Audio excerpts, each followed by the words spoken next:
Marc Lobliner, owner of Civation, day 61 of my legendary prep for my pro card. It is Monday in Australia. My last full day here. I am about to head home soon. Going to LA for a day, gonna meet up with my boy David Barr. Gonna grab a workout at Gold's Venice, grab some Firehouse, and then the next day I'm heading over to North Carolina. Yesterday was an amazing day. Started out in the morning with a couple sales calls, which means I go in and I basically train people on the products I carry, our company, and you know, preaching the fine word. And then, cool day. Went over to my buddy Simon Rees, the owner of ASN, Australian Sport Nutrition. Went over to his house. His beautiful wife, Carrie, she had stuff made for us. In fact, out here they eat their shrimp, as known as prawns. They got their heads on still, and like their whole bodies. I never knew how to use these. I'm from the hood, man. I don't know how to eat this stuff. And Simon taught me how to properly eat a prawn and take their head off and, you know, take the body off and all that good stuff. And after that, I've been addicted to them. I ate probably about 400 of those. But no, it was beautiful. I had some clean fish, some clean bok choy. It was a beautiful lunch. Thank you so much, Carrie and Simon.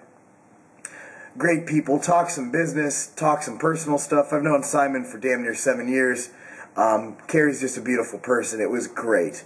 After that, Greg, the Flush Fitness guru, and I, we went back to the hotel, regrouped. Then I went and I trained some shoulders with Simon. On my own, I did some biceps and traps. And then it was time for the most epic seminar ever. World Gym Ashmore on the Gold Coast. People turned out. The questions were ridiculous. We had to actually cut it off at 2 hours. It kept going. It was a phenomenal seminar. The best one ever. What a frigging way to end the most epic tour of a continent ever created, ever done. We tore it up here. Really good. Educated a lot of people on diet and training. Spread the gospel. Got more Civation on the shelves. And as you'll see in our company DVD that's coming out one of these days, our whole thing is the more people take Civation, the more people will get results, and the more people will stay in this industry, and the more people will realize their health and fitness goals. And that's my goal, with spreading the gospel of Civation. I only saw my kids, you know, about a month last year. I've been gone that whole time. There's no amount of money in the world you could pay me to get me to give up time with my children other than that time. Civation is much more to me than making a paycheck. Civation is what's good about the industry. Civation is helping people reach their goals. Civation is the end of selling, you know, snake oil and hopes and dreams in a bottle. We tell you what you need to do. We tell you need to diet and train. We tell you how you get it done. We tell you what supplements do. They help supplement your diet and training. We're not out there bashing other companies. We're out there doing what we do best. And that is, of course, not to sound redundant, help people reach their goals. So off my soapbox for now. Question of the day by Marcos Baez. Mark, not sure if you had a chance to see any news while you're out here in Australia, but there's been a lot of talk about 1,3-dimethylamine over the last couple of days. That would be what is found in Quake. It's also known as geranium extract. They're saying about 9 athletes from various sports have tested positive due to DMMA being a banned substance. They're also saying that it is found in bodybuilding supplements. What are your thoughts on this and it being a banned substance? You think it's unsafe or gives an unfair advantage? No, I don't think it gives an unfair advantage much above caffeine. It's an upper.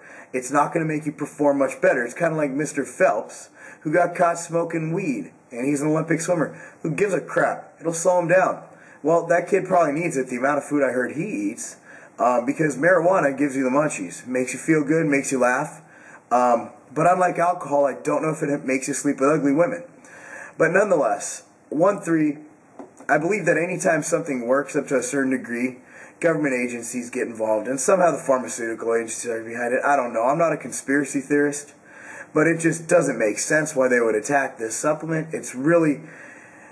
It's pretty benign when taken wisely. Anything when overdosed is not good. Aspirin kills how many thousands of people a year? Fen-Phen, a diet pill that they went through all the studies the FDA wanted. They went through all the lab tests and everything. It was pharmaceutical, billions of dollars to get to market. How many people did that kill? You know, and we have a product here that many people have taken religiously, daily, and nobody's dying. Okay? Now, I know that some of the natural bodybuilding organizations in this country have banned because they go with the WADA or whatever they're called rules. The bottom line is, if you're a natural athlete who competes in tested sports, and I hate to say this because I sound like a bastard, but caffeine's the same thing. Caffeine's been banned by the Olympics. I think it's just now been lifted, if it has.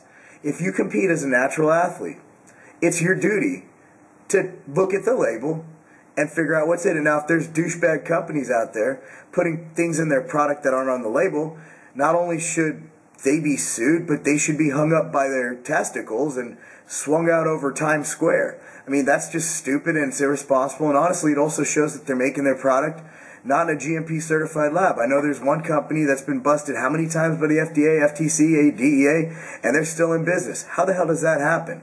I don't know. Bottom line is, if it's on the label, you need to Google it, or you need to look at your list and see if it's banned. You can't claim ignorance if it's right there. But about 1,3-dimethyl, I love it. I think it's a great product. I think it helps. It's a bronchodilator. It's kind of like, it opens up your airways. It's a good product. But anything that gives you, what's an unfair advantage? Is alpha-lipoic acid unfair because it helps my body use glycogen better? I mean, there's no real clear definition of what an unfair advantage is. So no, I don't think it gives an unfair advantage. And yes, I do think it's relatively safe from the data and research I have seen. With that said, if you compete naturally, it's your duty to figure out what the hell you can and cannot take. With that said, today is my last full day in this beautiful, beautiful land known as Australia.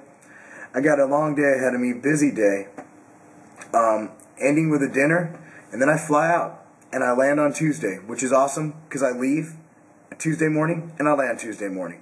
I gained my 2 days back. Thank you. Anyway, this is Marc Lobliner, owner of Cybation. But I forgot to tell you about today. It's leg day. Leg day is going to be fun. I'm starting my twice-a-week leg program, and it's time to build up some of these legs. It's time to get some sweet, baby. Till next time, I'll see you all. My next vlog is my last one from Australia. Peace.